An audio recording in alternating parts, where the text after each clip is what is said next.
হ্যাঁ, বলছি তুমি যে সম্বন্ধে মেলটা করেছিলে সেগুলো আমি সবকিছু দেখেছি। দেখার পরে তোমাকে আমি সেখান থেকে নাম্বারটা নিয়ে কল করলাম। তো তুমি তোমার ব্যাপারটা পুরো বলো, কবে কোথায় তোমার গ্রাউন্ড ছিল, সবাই যাতে জানুক তোমাদের হাইট কেমন নিচ্ছে। তুমি হাইটে বাদ গিয়েছো, তুমি মেলেও লিখেছো। সে ব্যাপারে তোমাদেরকে অবশ্যই সহযোগিতা করব, কিভাবে তোমরা আবার কোয়ালিফাই করবে। তো সবকিছু টিপস তোমাদেরকে দিয়ে দেবো। তো প্রথমত আমি জানতে চাই যে তোমার নামটা কি। আমার নাম হচ্ছে রোহিত। তোমার নাম রোহিত, কোন ডিস্ট্রিক্ট থেকে বিলং করছো? আমি মালদা ডিস্ট্রিক্ট থেকে। মালদা ডিস্ট্রিক্ট থেকে বিলং করছো। হুম। আচ্ছা, তোমার কবে গ্রাউন্ড ছিল? আমার গ্রাউন্ড ছিল 27 তারিখ। 27 তারিখ কোথায় ছিল? আমার গ্রাউন্ড ছিল Siliguri group centre, Siliguri CRPF ক্যাম্পে ছিল। আচ্ছা, 27 তারিখ। আচ্ছা, তো পুরো প্রসেসটা একটু যদি বলো। পুরো প্রসেস বলতে প্রথমে যখন ভোর 5টায় লাইন দিই, হুম। তারপর সেখানে মানে এন্ট্রি সময় যেগুলো হয়। তার আগে তোমার কাছে আরেকটা জিনিস আমি জানতে চাই, সেটা হলো যে তোমার মার্ক কত ছিল? আমার মার্ক ছিল 105। 105 ছিল। আর তুমি কোন ক্যাটাগরি থেকে বিলং করছো? আমি আমি ওবিসি ক্যাটাগরি থেকে, border district. Border district OBC, তোমার মার্ক ছিল 105। আচ্ছা, তাহলে আশা করছি তুমি হাইটে কোয়ালিফাই করলেই তুমি কিন্তু যে কোনো একটা পোস্ট পেয়ে যেতে পারতে আরামসে। হুম হুম, তো সেটা আশা ছিল তোমার আমার। যেহেতু নাম্বার ভালো ছিল, হ্যাঁ একটা আশা ছিল। তো বলো, ভোর 5টা থেকে পুরো প্রসেসটা বলো, তারপরে আমি তোমার সঙ্গে কথা বলে নেবো। হুম হুম। ভোর 5টায় লাইন দেওয়ার পর সেখানে মানে আধার কার্ড এবং অ্যাডমিট কল লেটার যেটা, হ্যাঁ। সেটা দেখে ওখানে এন্ট্রি করানো হয়। হুম, তারপর সেখান থেকে আমাদেরকে ভিতরে নিয়ে যাওয়া হয় এন্ট্রি করার পর, হুম। ক্যাম্পের পুরো ভিতরে। সেখানে গিয়ে মানে বায়োমেট্রিক হয়, মানে ফিঙ্গার প্রিন্ট এবং ফটো নেয় ওখানে। তারপর মানে দুটো ফর্ম দেয় ওখানে ফিল আপ করার জন্য। সেগুলো হ্যাঁ। ফিল আপ, হ্যাঁ সেগুলো ফিল আপ করার জন্য দেয়। সেগুলো ফিল আপ করার পর তারপর হাইট এবং চেস্ট এবং ওয়েট, এই তিনটা প্রসেসের জন্য নিয়ে যায় সবকে। আচ্ছা, তো তুমি 27 তারিখ তোমাদের টোটাল ব্যাচ কত হয়েছিল, মানে টোটাল কতজন ডেকেছিল 27 তারিখ? 27 তারিখে ডেকেছিল 100 জন। 100 জন, তার মধ্যে কতজন অ্যাটেম্প্ট হয়েছিল? তার মধ্যে হয়েছিল 67 জন, 67 জন। 67। হ্যাঁ হ্যাঁ। 67, আচ্ছা।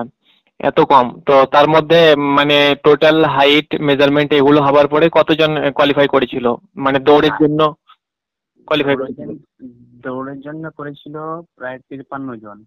53 জন, আচ্ছা, খুব একটা হুম। বেশি বাদ যায়নি। তো বলো হাইটের ব্যাপারটা এবার শুরু করো।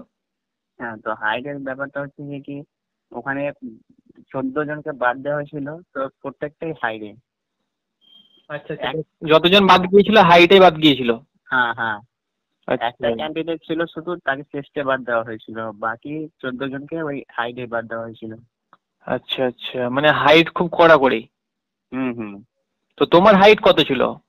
আমার এর আগে 2022-এর যেটা ভর্তি ছিল, হ্যাঁ। সেখানে আমি হাইটে ফিট হয়েছিলাম, আমার 171 হয় বাড়িতে নাপিত। আচ্ছা আচ্ছা, তো ওখানে আমার করেছিল 169.5 করে, আমাকে ওখানে বাদ দেওয়া হয়েছে। মানে প্রিভিয়াস ভ্যাকান্সিতে 22-23 ভ্যাকান্সিতে। হ্যাঁ হ্যাঁ, সেখানে মানে রিকোয়েস্ট করলাম স্যারকে অনেক। তো মানে রিকোয়েস্টের কোনো মানে চান্স দেওয়া হয়নি যে দুবার হাইট নামবো, এরকম কোনো চান্স দেয়নি। আচ্ছা আচ্ছা, তো তোমার ঘরে তুমি মাপছো সেখানে কত থাকছে, কত দেখাচ্ছে হাইট? সেখানে 171। ঘরে 171 এবং ওখানে গিয়ে হচ্ছে? 169.5 করেছি। আচ্ছা আচ্ছা, মানে প্রায় 1.5 সেন্টিমিটার কম করে দিচ্ছে। হুম হুম। আচ্ছা, মানে যাদের এক্সট্রা ধরে নাও হাতের 1.5 সেন্টিমিটার 2 সেন্টিমিটার আছে একশো হ্যাঁ সত্তর হ্যাঁ থেকে, মানে তাদের একটা রিস্ক আছে। হ্যাঁ, মানে যাদের 170 প্রায় কাটা কাটা বা 170.5 হয়, এই তাদের অভাব ওই গ্রুপ সেন্টার শিলিগুড়ি, সেখানে হয়তো প্রবলেম হতে পারে, এরকম কিছু ব্যাপার। আচ্ছা হুম। আচ্ছা, মানে যাদের ধরে নাও সেম সেম হাইট বা 1 সেন্টিমিটার হয়তো হ্যাঁ বেশি বা 2 সেন্টিমিটার হ্যাঁ হ্যাঁ। প্রবলেম হতে পারে। হুম হুম। আচ্ছা আচ্ছা, সেরকম ওর ভাগ্যে বা অফিসার যদি চেঞ্জ হ্যাঁ হ্যাঁ হয়ে যায় বা অফিসারের উপরে সেটা ডিপেন্ড করছে। হ্যাঁ, অবশ্যই অবশ্যই। আচ্ছা, এবং তার দাঁড়াবারও একটা দাঁড়াবার ক্ষমতার উপর একটা ডিপেন্ড করছে, তাই না? দাঁড়াবার তুমি যেরকম ভাবে দাঁড়াতে পারো, দাঁড়াবার সেরকম কোনো ই নেই। হুম, যে আচ্ছা। যদি সে স্ট্রং হয়ে শ্বাস নিয়ে দাঁড়াই? হ্যাঁ, শ্বাস নিয়ে দাঁড়াচ্ছি তো বুকে মারছে, বুকে মেরে ঘাড়ে আবার আবার বাড়ি মারছে, দিয়ে শ্বাস তারপর কাউন্টিং করাচ্ছে। আচ্ছা আচ্ছা, মানে 1 2 3 করে এরকম হ্যাঁ করে হ্যাঁ কাউন্টিং করাচ্ছে। হ্যাঁ, 1 থেকে মানে আমাকে কাউন্টিং করালো, 6 পর্যন্ত আমি করলাম, তো বলছে কন্টিনিউ করে যাও, এরকম ভাবে করে যাও, 30 35 40 পর্যন্ত আচ্ছা করেছি। আচ্ছা, এত পর্যন্ত? হ্যাঁ আচ্ছা, মানে পুরো মানে দম একদম বার করে দিচ্ছে? হুম হুম হুম হুম। আচ্ছা, আমি তো ভাবলাম এটা যে কি তোমার এই বছর খুব কড়াকড়ি, না এর প্রিভিয়াস তুমি তো ভ্যাকান্সি দেখেছিলে সেখানেও এরকম হ্যাঁ হয়েছিল? মানে এর প্রিভিয়াস ভ্যাকেন্সি দেখেছিলাম যেখানে আমার বিএসএফ ক্যাম্পে পড়েছিল, হ্যাঁ। তো সেখানে এরকম কড়াকড়ি নাই, যে যারা হাইটে পাস করে গেছিল তাদেরকে সাইডে করে বসানো হয়েছিল এবং পরে আবার চান্স দেওয়া হয়েছিল হাইট মাপার জন্য। কিন্তু এখানে কোনো চান্স দেয়নি, একবারে একদম ক্লিয়ার হাইট। আচ্ছা টেস্টের চান্স দিয়েছিল, একটা ছেলে যে বাদ গেছিল ওকে টেস্টের চান্স দিয়েছিল, দুই একজনকে দিয়েছিল, তারা টেস্ট কোয়ালিফাই করে গিয়েছে, কিন্তু হাইটে কোনো রকম ছাড় দেওয়া হয়নি। আচ্ছা আচ্ছা আচ্ছা, মানে হাইট 170 লাগবেই। হুম হুম। উম, তো তারপরে যে তারপরে তোমাদেরকে ছেড়ে দেয়নি, সকলের প্রসেসিং হবার পরে ছেড়েছিল না তোমাদেরকে বার করে দিয়েছিল?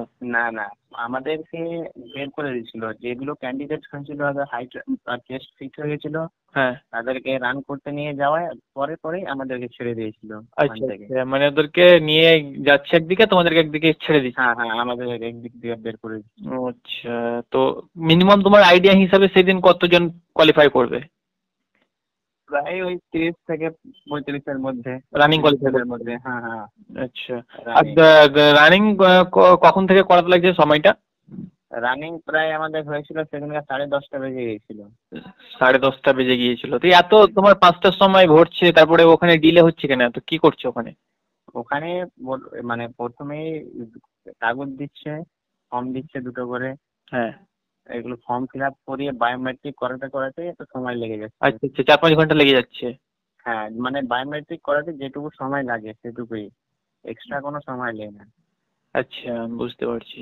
হুম। তো এটা ডকুমেন্টসে কোনো কি দেয় সেখানে, যদি কাউকে নাম ভুল থাকছে বা কিছু এইরকম কিছু তথ্য তোমার কাছে আছে যে ডকুমেন্টসে বাদ দিচ্ছে বা কিছু? ডকুমেন্টসে সেরকম আমার কাছে কোনো তথ্য নেই, কারণ আমি ডকুমেন্টস পর্যন্ত পৌঁছাতে পারিনি। হ্যাঁ হ্যাঁ, বুঝতে পেরেছি। হুম হুম। আর তোমার প্রথমত আধার কার্ড আর অ্যাডমিট কার্ড সেটা থাকলে হবে প্রথম? হ্যাঁ, আধার কার্ড, মানে যতক্ষণ রানিং হওয়ার আগে পর্যন্ত হ্যাঁ। আধার কার্ড শুধু থাকলেই হবে। তার আচ্ছা, আগে আধার কার্ড আর ওই যে অ্যাডমিট কার্ডটা হ্যাঁ তুমি হ্যাঁ ডাউনলোড করেছো সেটা? হ্যাঁ সেটা। আচ্ছা, বুঝতে পেরেছি। তো তোমাদের তো কি বলবো, আর কোয়েশ্চেন করতে পারছি না, যেহেতু একটা হুম এত দূর থেকে মানে এগিয়ে যাবার পরেও ব্যর্থ হয়েছে, সেই জন্য আর তোমাকে এক্সট্রা আমি কোয়েশ্চেন করতে পারছি না।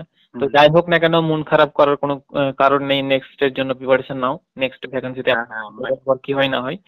তো আমি সকলকে জানাচ্ছি, আর আমি তোমাদেরকে যেটা বললাম যে গ্রুপ, তোমরা যতজন আছো, এবং হুম হুম। আমি ভিডিওর মাধ্যমে বলে দেবো, গ্রুপে হ্যাঁ হ্যাঁ। অবশ্যই জয়েন হয়ে যেতে বলবো, ঠিক আছে? হুম হুম তো সেখানে অবশ্যই তুমিও ভিডিওটা যদি তুমি ওয়াচ করো, তো অবশ্যই তুমিও লিঙ্ক পেয়ে যাবে, সেখানে তুমিও জয়েন হয়ে যাবে। হুম, অবশ্যই দেখবো অবশ্যই। আচ্ছা বেশ, তো আমি এখানেই তোমার কলটা আমি কাটলাম। হুম, ঠিক আছে। আর এই বলছিলাম যে কি, এই স্যার